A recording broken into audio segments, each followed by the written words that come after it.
वालेकुम, welcome to my channel. अच्छा, जो लास्ट वीडियो मैंने बनाई थी जिसके अंदर मैंने बताया था कि आप एफपीआर से कैसे अपना लॉगिन और पासवर्ड ले सकते हैं to file your annual income tax return. Hopefully आप लोगों ने प्रोसेस फॉलो किया होगा। अगर किसी को नहीं समझ आई, कोई प्रॉब्लम आ रहा है तो आप मुझे मैसेज कर सकते हैं, कॉल कर सकते हैं, तो मैं आपको गाइड करूंगा। अच्छा, जो ही आपने वो प्रोसेस कंप्लीट किया, जिन लोगों ने कर दिया होगा उनको ये एक मैसेज आ गया होगा वहां से एफबीआर की तरफ से। इस मैसेज के अंदर लॉगिन भी होगा, पासवर्ड भी होगा और पिन कोड भी होगा। तो ये मैं इन मैसेज मेरे पास एक है, लेकिन मैं आपको डिस्क्लोज नहीं कर रहा क्योंकि वो सीक्रेट इन्फॉर्मेशन है। जो ही वो इन्फॉर्मेशन होगी आपने इसमें यहाँ पे आना है। यहाँ पे जो लॉगिन है वो ऑफ कोर्स आपका सीएनएसी होगा और पासवर्ड होगा, वो यहाँ एंटर करेंगे। यहाँ पे लॉगिन दबाएंगे। जो ही आप क्लिक करेंगे तो आपके सामने ये विंडो ओपन हो जाएगी। अच्छा, यहाँ से आप प्रोसेस स्टार्ट करते हैं सैलरी का। मैं आपको समराइज बताऊंगा, ज़्यादा लंबी वीडियो नहीं बनाऊंगा, शॉर्ट सा, ताकि आपको समझ भी आ जाए और ज़्यादा कॉम्प्लेक्स भी ना हो। अच्छा, सबसे पहले आपने रिटर्न पे जाना कहाँ है, तो आप कुछ लोग बताते हैं कि आप सैलरी टैक्स रिटर्न से जाएं, नॉर्मल रिटर्न से जाएं, यहाँ से भी आप जा सकते हैं। लेकिन आपने डिक्लेरेशन से जाना है। ये वो फीचर है एफपीआर का कि जो डे वन से चलता हुआ रहा है। इसका फेस देखें, ये फेस हर बार चेंज कर देते हैं, वो मॉडिफाई कर देते हैं। आपको ये नेक्स्ट फेस ये चले जाए तो आपको समझ नहीं लगेगी कि मैं यानी कहाँ से रिटर्न में जाना है। तो डिक्लेरेशन में जाएं, जो सिंपल वे है। यहाँ से रिटर्न स्टेटमेंट ओरिजिनल में जाएं। यहाँ से आप सैलरी टैक्स रिटर्न फाइल कर रहे हैं, यहाँ से इंडिविजुअल सैलरी क्लासिक व्यू में चले जाएंगे। जो ही आप चले जाएंगे यहाँ 2024 एंटर करेंगे, टैक्स ईयर, यहाँ कंटिन्यू कर देंगे। जो ही कंटिन्यू करेंगे आप सामने ये विंडो ओपन हो जाएगी। अच्छा, एफपीआर का जो गवर्नमेंट ऑफ पाकिस्तान का फाइनेंशियल ईयर स्टार्ट होता है वो जुलाई से जून तक होता है।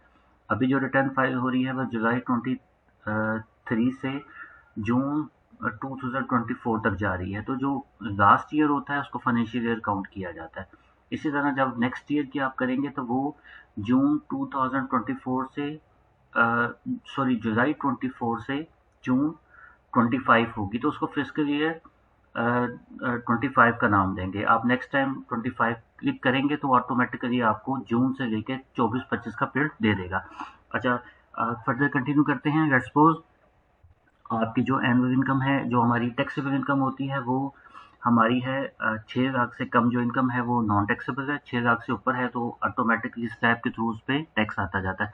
मैं सपोज करता हूँ कि आपकी जो एनुअल इनकम है वो 5,80,000 है, ठीक है। और इस पर मैं कैलकुलेट करता हूँ।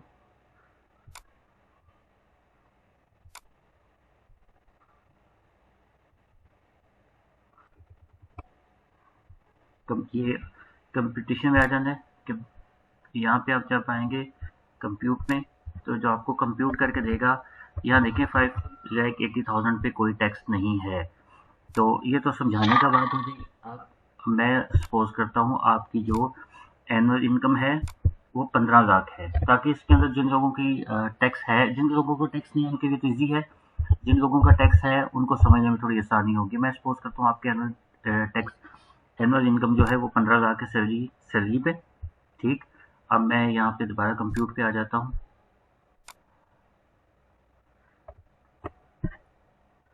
तो आप देखिएगा कंप्यूट पे जो आपका टैक्स आया है वो 52,500 आपका एनुअल टैक्स आ गया है। तो जब आपने अपना टैक्स सर्टिफिकेट लिया होगा तो आपके एम्प्लॉयर ने आपको एक फॉर्म दे दिया होगा जिसके ऊपर उसने कहा कि मैंने आपका इतना टैक्स काटा है, इतना जमा कराया है। जो ही आप उसे टैली करेंगे तो डेफिनेटली आपकी ये अमाउंट उसके साथ टैली हो जाएगी। आपने टैक्स कहाँ फीड करना है, आपने उसके बाद जाना है टैक्स एडजस्टेबल में। जो ही टैक्स एडजस्टेबल में जाएंगे, salary of employee under section 149, यहाँ पे जाके आपने लिख देना है कि टैक्स कलेक्टेड डिडक्टेड, जो आप एज पर जो आपको सर्टिफिकेट दिया होगा, ऑफ कोर्स कि जितना टैक्स बना है उतना ही आप टैक्स एम्प्लॉयर ने काट के आपकी सैलरी पे जमा करवाया होगा। ये आ रहा है 52,500। इसको कैलकुलेट कर लेंगे। अब दोबारा कंप्यूटर पे जाएंगे। अब कंप्यूटर पे जब हम गए तो जितना टैक्स आपका टैक्स चार्जेबल, नॉर्मल टैक्स, और आपका जो टैक्स है देखें, आपका टैक्स एडमिटेड टैक्स कोई नहीं आ रहा, आपका सारा टैक्स क्लियर हो चुका है। 52,000 टैक्स था और 52,000 टैक्स आपका कट चुका है। ये आपकी रिटर्न कंप्लीट होगी। अच्छा, एडजस्टेबल में एक और चीज़ बता दूँ, एडजस्टेबल में आपका कोई और टैक्स यूजुअली जो लोगों का किसी पे ना कटा हो, तो सेल फ़ोन हर बंदे के पास होता है और लैंडलाइन पीटीसीएल होता है। मैं आपको थोड़ा बता देता हूँ कि अगर आप सर्टिफिकेट ले लेते हो सेल फ़ोन या टेलीफ़ोन का, तो ये भी आपको फ़ायदा हो जाएगा। इसको कैसे एंटर करना है?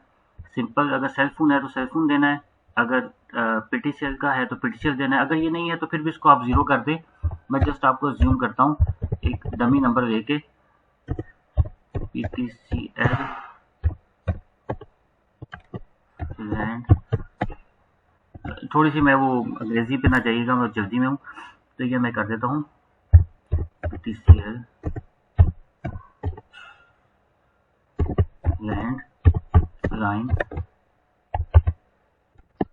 अगर आपका ये सेल फोन है तो आप कर सकते हैं, प्रीपेड है या पोस्ट पेड है, जितना टैक्स कटा हुआ है, यहाँ पे मैं कहता हूँ आपका टैक्स एनुअल कटा था 2800 एनुअल है। मैं बस आपको समझाने के लिए कर रहा हूँ कि अब मैं कंप्यूटर में जब जाऊँगा ना, तो आपका ये देखें, ये रिफंड बन गया। जितना टैक्स था एम्प्लॉयर ने काट लिया, और जो एक्सेस आपका टैक्स कटा हुआ है ये रिफंड में चला जाएगा आपका। और रिफंड का होता है कि नेक्स्ट ईयर टैक्स रिटर्न में अगर आपका टैक्स कम बन गया तो आप एडजस्ट करवा सकती हैं, अदरवाइज आप एनुअल में जाके उस टैक्स को क्लेम कर सकते हैं, लेकिन जो काफ़ी मुश्किल प्रोसेस है, इतना ईजी नहीं है। अच्छा, अब आप आ जाएंगे वेल्थ टैक्स रिकन्सिलेशन में। अब मैं यहाँ थोड़ा मेरे क्लाइंट की इन्फॉर्मेशन है, ये मैं थोड़ी रिमूव कर रहा हूँ।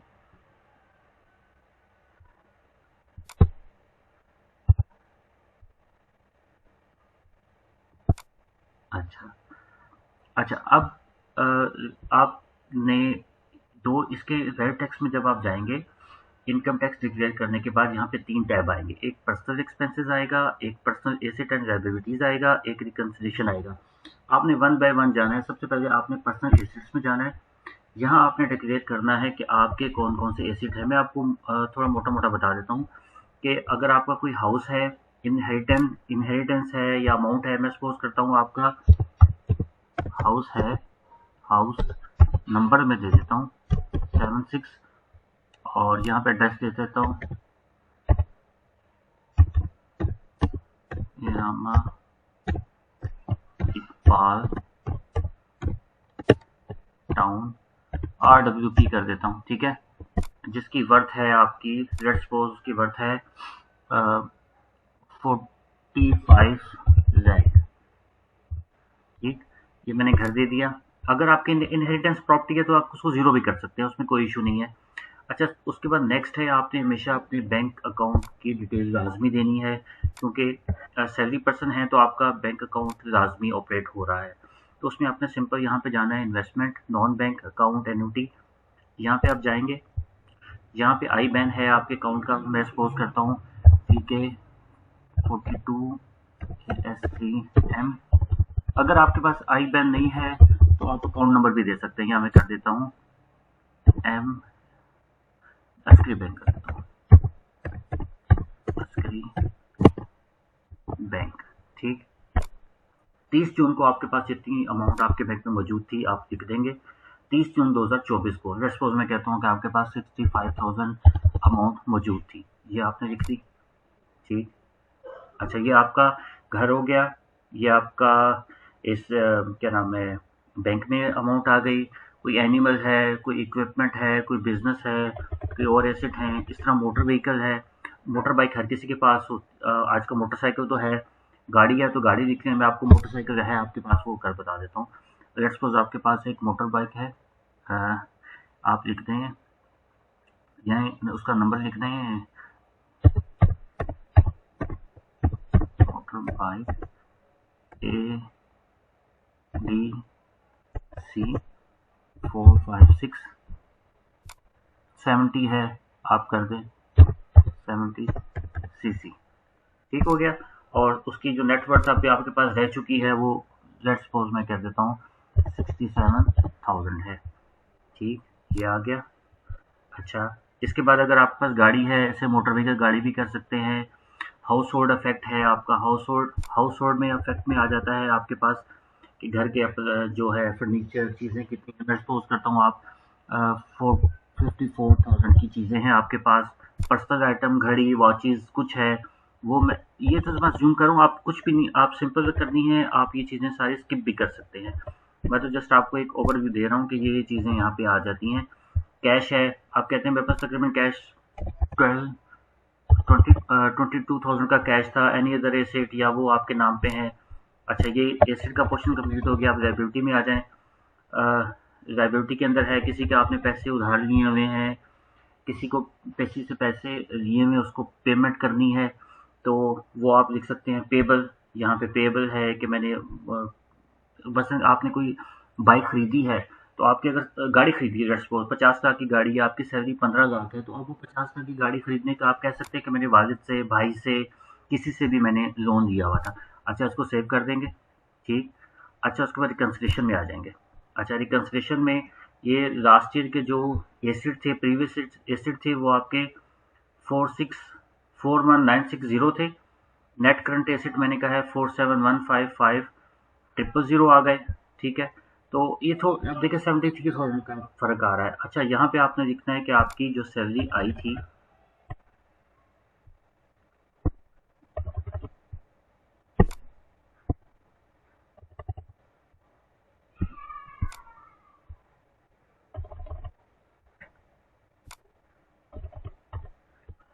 Income declare as per return for the year subject to normal return. आपकी एनुअल जो इनकम आई थी आपके पास, जो रिसीव हुई है, वो हमने ऑलरेडी 15 लाख डिक्लेयर की थी, वो आपने यहाँ पे लिख देनी है। अगर जिनकी सब मैंने आप पहले शुरू में बताया था कि 5,80,000 है, जितनी भी इनकम है आपने वहाँ पे जिस पर टैक्स डिक्लेयर किया हुआ है वो यहाँ डिक्लेयर करेंगे। अगर टैक्स नहीं डिक्लेयर किया हुआ 6 लाख से कम है, तो यहाँ पे वो अमाउंट लिख देंगे। आप लिख देंगे कि अमाउंट लिखेंगे, सारे ऑफ कोर्स उसके ऊपर टैक्स नहीं है, यहाँ कैलकुलेट करेंगे। तो देखें आपके जो रिकनसाइलिंग आइटम में चली गई है 1426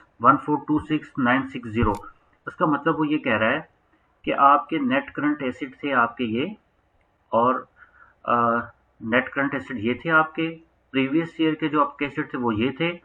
73,000 का चेंज आया उसके अंदर, 15 लाख रुपए आपकी इनकम हो गई। अच्छा, वो जो 15 लाख में से 73 तो डेफिसिट था, वो माइनस किया, तो 1426,960 का डिफरेंस है। अब यहाँ पर्सनल एक्सपेंसेस आ जाते हैं।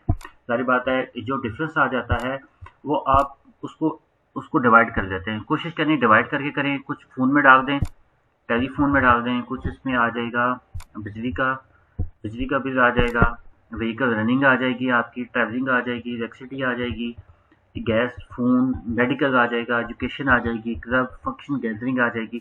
तो मैं सपोज़ करता हूँ कि जितना आपका डिफरेंस आया है जो 1426,960,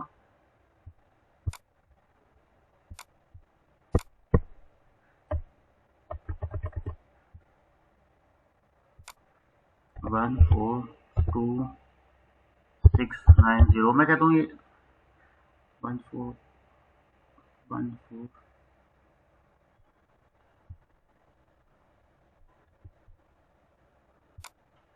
290, मैं कहता हूँ ये सारा ही हमारा एक्सपेंस हो गया।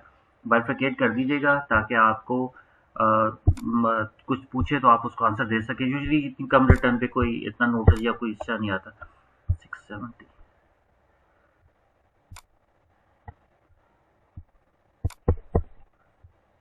एक सेकंड यहाँ पे थोड़ा सा,